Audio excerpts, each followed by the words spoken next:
ये देख के परेशान थे, जिस जेल में किसी कैदी को खुला भी छोड़ दिया जाए वो फिर भी भाग नहीं सकता। वहाँ अथॉरिटीज की नाक के नीचे से 3 प्रिजनर्स आखिर कैसे भाग निकले। ये कहानी जून 1962 अल्काट्राज जेल की है, जिसे इतिहास की सबसे मशहूर जेल ब्रेक कहानियों में गिना जाता था। इसमें फ्रैंक मॉरिस और 2 भाई जॉन एंगलिन और क्लेरेंस एंगलिन शामिल थे। अल्काट्राज जेल सैन फ्रांसिस्को खाड़ी के एक द्वीप पर स्थित थी। इसे इस तरह बनाया गया था कि वहाँ से भागना लगभग असंभव माना जाता था। ठंडे पानी और तेज धाराओं के कारण ये जेल प्राकृतिक रूप से सुरक्षित और जेल के चारों तरफ हाई सिक्योरिटी कमांडो तैनात होने के कारण ये जेल कैदियों के लिए ये एक काले पानी की जेल भी मानी जाती थी। लेकिन एक रात क्लेरेंस एंगलिन के दिमाग में एक ऐसी प्लानिंग चल रही थी जिससे वो उस जेल से भाग सकता था, लेकिन हाई सिक्योरिटी होने के कारण उसका अकेले जेल से भागना नामुमकिन था। इसलिए वो अपने जेल के 2 भाइयों को इसमें शामिल करता है, फ्रैंक मॉरिस और अपना भाई जॉन एंगलिन। इनको एक बैंक रोबरी के केस में यहाँ रखा गया था। आखिर में ये है एलन वेस्ट, जिसने पहले भी कई बार दूसरे जेल से भागने की कोशिश कर चुका है। इसलिए एलन वेस्ट को मैक्सिमम सिक्योरिटी के लिए अल्काट्राज जेल में रखा गया।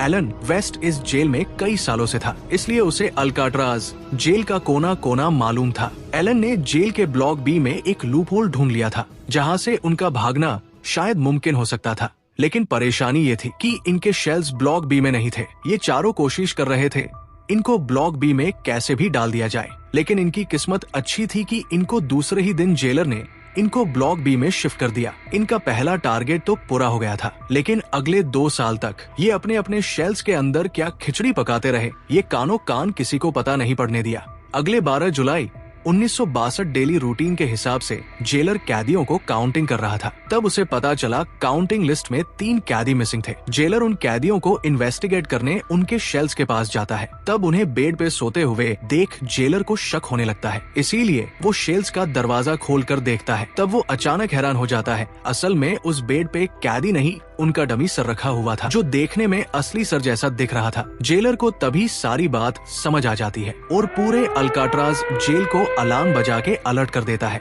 जेल के सारे सैनिक उन्हें जेल के कोने में ढूंढने लगते हैं, लेकिन कैदी कहीं नहीं मिलते। तभी कहानी एक नया मोड़ लेती है। असल में सर्च इन्वेस्टिगेशन करने पर पता चलता है उन तीनों शेल्स के अलावा चौथे शेल्स एलन वेस्ट के शेल्स में भी उसका एक डमी सर पाया जाता है, जो इस प्लान का मास्टरमाइंड था, जो किसी कारण की वजह से भागने में असफल रहा था। तब जेलर एलन वेस्ट को इन्वेस्टिगेशन पर लेता है। अब एलन वेस्ट को पता चल गया था वो अब और नहीं छुपा सकता, वो सब कुछ बताने लगता है।